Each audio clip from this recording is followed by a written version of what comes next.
Grooves on the track.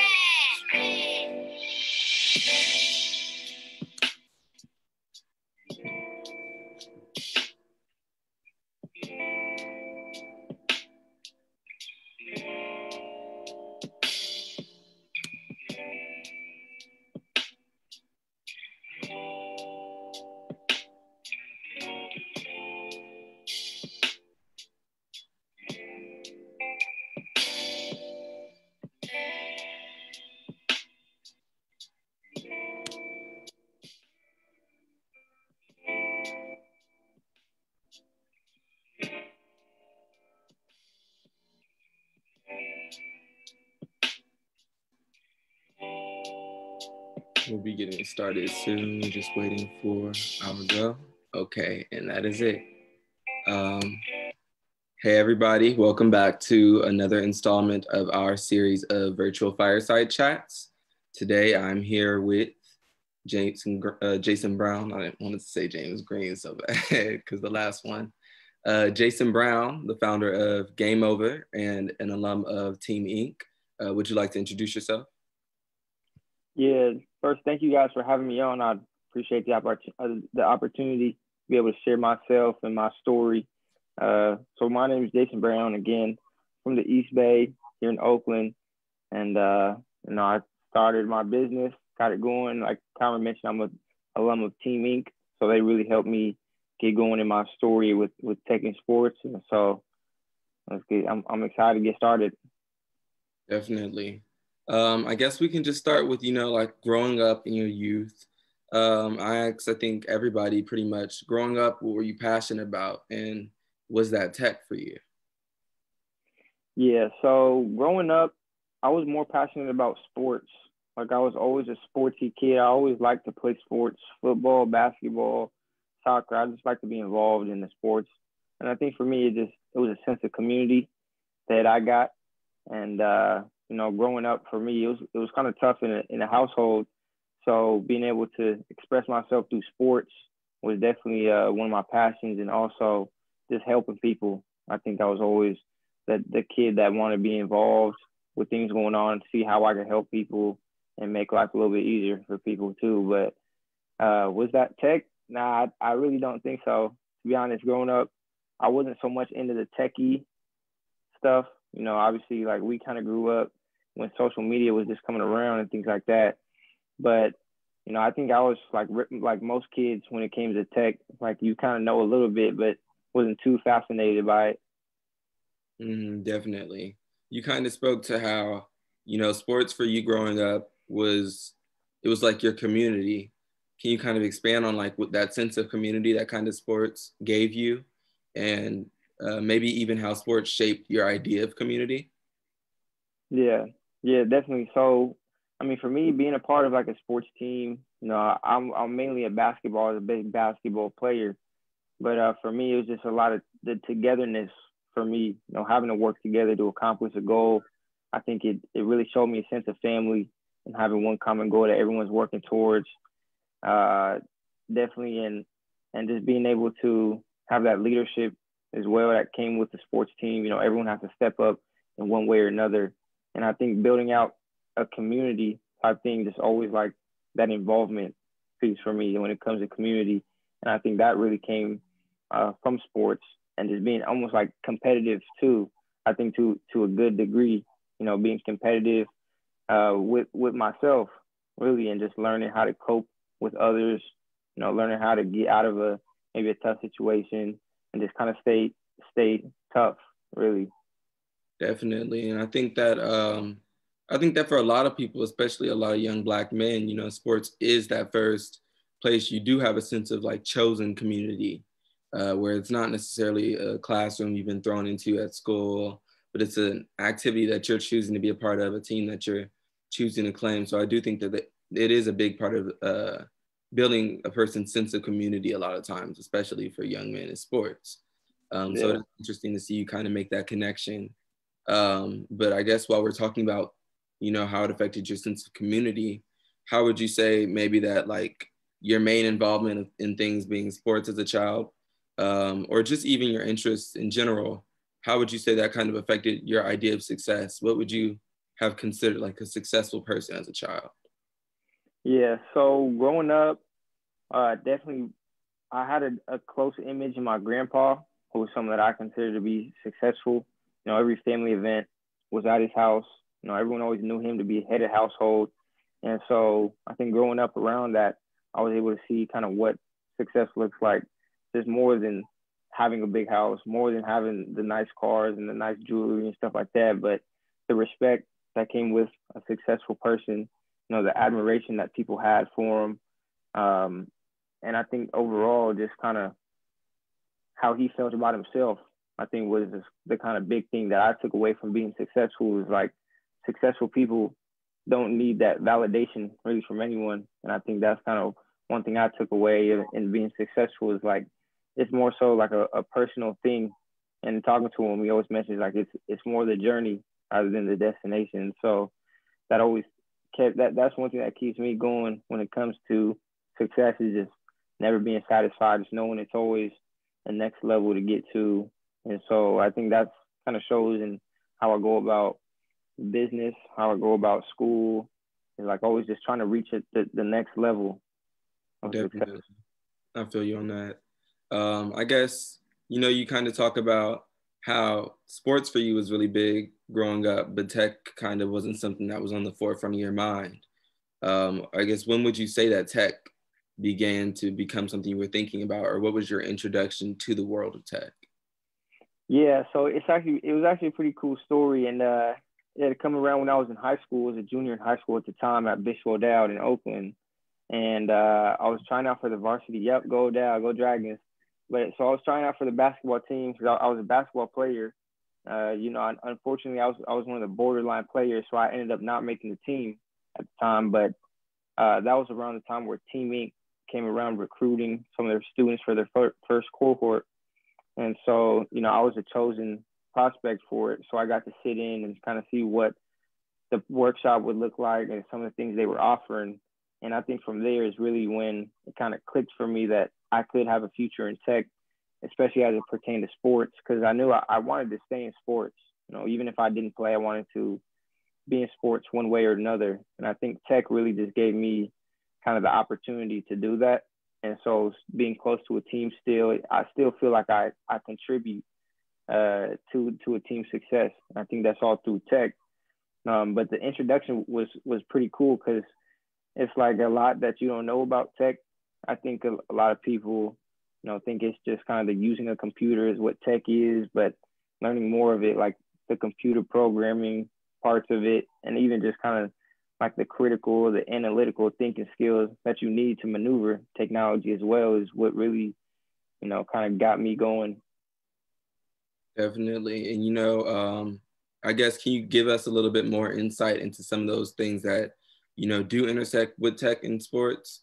Some of like job positions. I know, of course, you have your own company, but for any of our viewers who might be really interested in sports but don't know where that could fit in with tech, could you give them some insight into that? Yeah, definitely. And I think even to that, like it's really everything in sports that you see and watching the game, it's all tech related. So I know one big example in team is like building out kind of a role as a team video coordinator, meaning you handle all their film needs and responsibilities when it comes to scouting other opponent teams.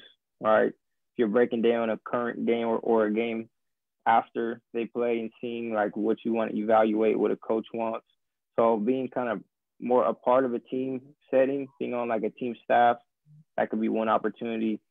Or even doing things like on a video production side when you're watching a game and you see at halftime or at timeouts, stuff like that, when stats are coming up, where they're showing replays and all that type of stuff, it's opportunities to get into that. And it's really not as tough, I think, as a lot of people would think. So really a lot of things in sports revolve around tech, and I think that's continuing to grow. So that's a big reason I also wanted to leverage my opportunity in tech and sports to the business. Definitely. I feel like that's a really good point that you bring up, you know, that you can contribute to a team without necessarily being LeBron James on the team, you know? Mm-hmm. You don't necessarily have to be throwing the ball into the hoop to be a part of making that shot. And so I think that is a thing that we kind of don't necessarily think of when we look at the industries that we are interested in, be it sports, be it music, lots of things that we see ourselves wanting to be a part of, and we see ourselves only being involved if we are the star, or only being involved if we are the one making that shot or the one playing that instrument. And there are so many different ways to be involved with a thing that you love without necessarily doing it in the way that you first imagined. So I think that's a great point to kind of put out there. But to kind of add on that, can you tell us a bit about your company, Game Over? Yeah, so Game Over, a company I started late 2020, and Game Over stands for Game Observational Video Analysis. So we offer personalized video analysis services to amateur sports teams here in the Bay Area to help them maximize their team's performance. So kind of like how I was saying, my passion for helping a team out, my passion for sports, it's kind of all aligned with the business that I started and my co-founder Lucas Cortez started. And so we help out a lot of teams here in the Bay Area, right, as they're preparing for games or as they want to evaluate themselves after a game. But it's also grown to more than just video analysis. So we do a lot of filming services as well. So teams that need their games filmed, we'll do that as well for them. Or even like video content related stuff, like if teams want to post to a social media, right? And we've also started working, I don't want to say too much, but working with some others that aren't like teams or coaches, some like trainers, tournament directors. So it's starting to grow just all throughout sports right now. Definitely. And I mean, as somebody whose background is predominantly sports, how was going through, you know, that kind of training and that education to pick up the business side? I think we have a lot of our earlier guests in this series have been people who kind of either started out with the tech background or picked up their tech background and then applied it to something else. But I think it's interesting that, you know, your background is in sports and you applied that to tech. How does that process work for you? Or how did that process work for you? Yeah.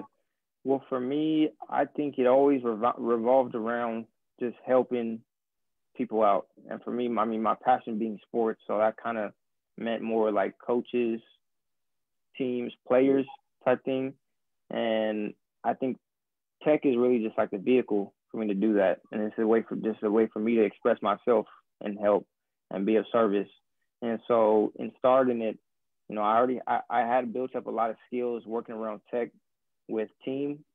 And at that point, it was just a matter of applying it all, everything I learned, all the experiences I'd incurred to the business, and using that tech background now to kind of promote myself and the business as well, that we're not just a sports company, but we're also a tech company as well.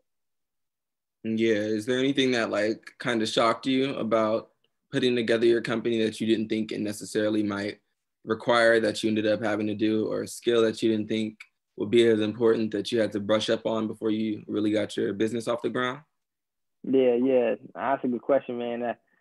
Coming into to start my own business, I mean, like you always read up about, like it's gonna be a lot of work and some of the things that you know, but I think for me, one thing that I really wasn't prepared for was like truly the ups and downs that come with it. You know, it's like a couple of weeks may not be much going on. Then it's a 2-day series where you got a whole bunch going on. Like, so really that part of it. And then also I like to consider it as like my full-time job. Really, I know I'm in school and doing other things, but it really is, I think, like having a full-time job, like having a baby. I like to say like Game Over is mine and Lucas's baby. Like we got to get up every morning, make sure it's fed, make sure it's taken care of, make sure it's no one's trying to hurt it, you know, stuff like that, giving it a good image. So I think just the overall like care for it, I really wasn't expecting. Like I knew it was a good idea and it's something that I wanted to do, but having to think about like marketing and then clientele and all these other aspects that go into a business, I definitely wasn't prepared for, but it's been a good experience so far just to learn on the way. I think that's a really profound comparison that you made. Like that, it is like having a baby, especially when you compare having your business and starting it so young to like, and you're trying to do college and trying to do all these other things. It is really a balancing act. Do you have any tips for anybody who's trying to do something similar or balancing several things at once, be it just work in school or their business and another job, whatever that might be? Yeah, yeah. I think when it comes to the business, one thing I always have to remind myself of is at the end of the day, I think it's really two things that I need, and it's my purpose. So why am I doing it for Game Over, right? And then my faith.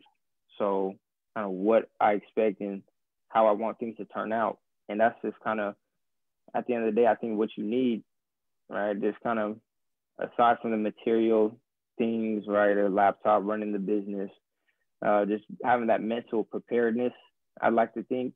And I really do think you have to be prepared mentally more than anything to run a business or even start it up. Because it is a challenge, and there's going to be days that are better than others. And you just got to learn to deal with it, to cope with it. So I would just say for anyone thinking about starting their own business, first of all, just go do it. Don't even think about it. Just go ahead and do it and try it and pick it up on the way. And, don't be afraid to ask as well. I think one thing I learned, and just the person I am, is I really don't like asking for help like that. But I know now, like, I can't do it alone. I can't grow Game Over to the point I want it to be at doing it alone. So one thing I definitely say is don't be afraid to ask for help. Definitely, I feel that. I mean, speaking towards asking for help, what are some kinds of resources that you've accessed, to support you throughout creating your business? Or what are some things that have helped you, kind of try to figure all that type of thing out? Yeah. First off, I think just kind of the mentorship, and mentors that I have over at Hidden Genius, that team, being able to kind of guide me a little bit through the process. So it's not like I'm doing everything blindly. So if I have questions or if I need someone's input, I can kind of tap it into their mind a little bit, pick their brain.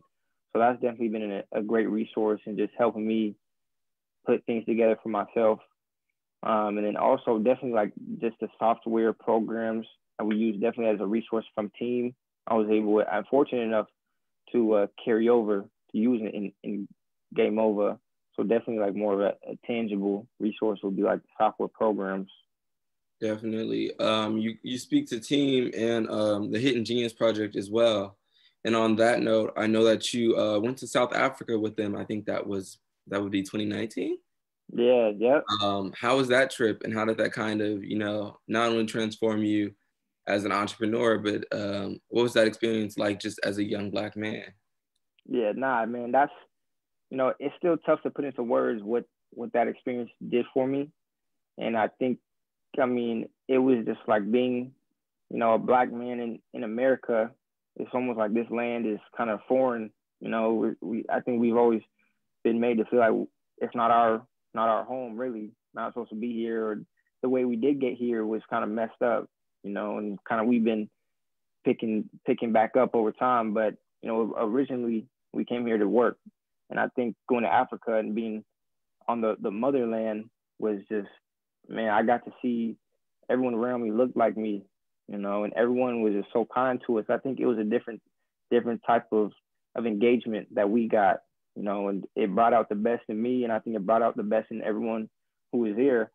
And being in South Africa, seeing all the kids, man, we worked with the kids hosting workshops, and that's one thing that really, inspired me to get my business going and really do what I'm doing now, because they were so, inspirational, and they were inspired by us, and really in return, I was inspired by them. And I think to start Game Over kind of originated in South Africa, being around others in the Hidden Genius program, notably Zabrian Wallace, James Green. You interviewed George, who was on here too. But seeing those type of guys doing what they're doing in tech, I know James and George have their own companies going. It made me feel like this is something that I could do too. These guys we're all from the same place, kind of have similar backgrounds, more or less. So this is something I could do as well. So it really gave me the confidence to go ahead and start my own business. But overall, man, it just gave me the confidence to do, what I feel like I can do. For sure. I mean, I guess for our wrap up as we approach our mark, I would ask you, how does it know to feel that like you are that person for other people now, and that you have that effect on so many young men, even somebody who's watching this right now, that the same way that, watching George and James putting their company together, how that made you feel and the way that that empowered you, that you have that effect on so many other people. Yeah. No, I mean, it's definitely motivated, man, for me to keep going, knowing that it's eyes on me. And some folks may look up to me as a business owner or a college student. Definitely it's a reason for me to keep going, is people see something in me.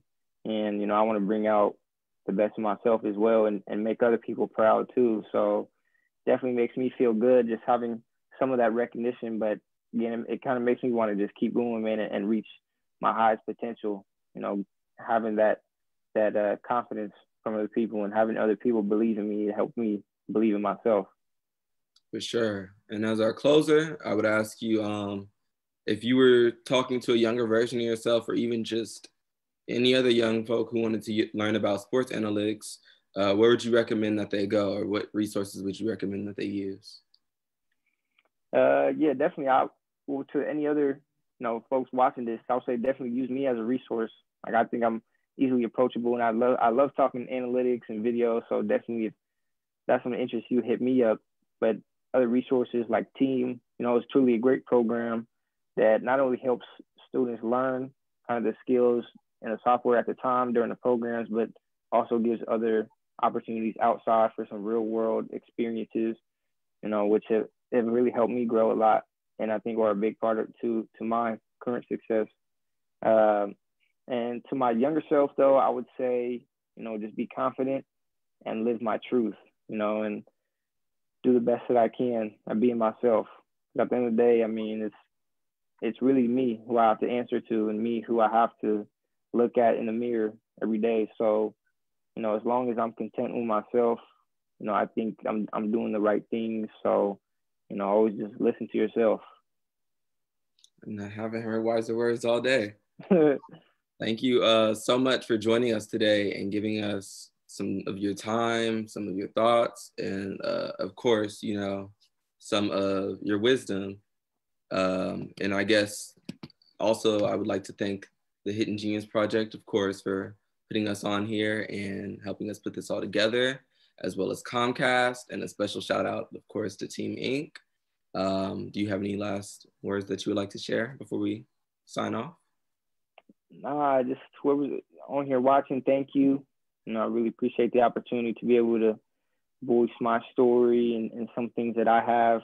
And thank you, Kyron, for putting this together. Again, Comcast. And, if you're on social media, we would love to follow. On Instagram, we're very present at Game Over Official on Instagram. So you can see a little bit more about what we do. And also our website, we have gameoverofficial.com is online as well. For sure. For those of us who are looking into some of the things that we heard about today during this chat, you can find Team at weareteaminc.org. Of course, you can find the Hidden Genius Project at hiddengeniusproject.org. And you can find us on social media at all of our @s and things like that. We're all connected. And of course, you can find Jason's company at Game Over Official. And I think that's on his website as well.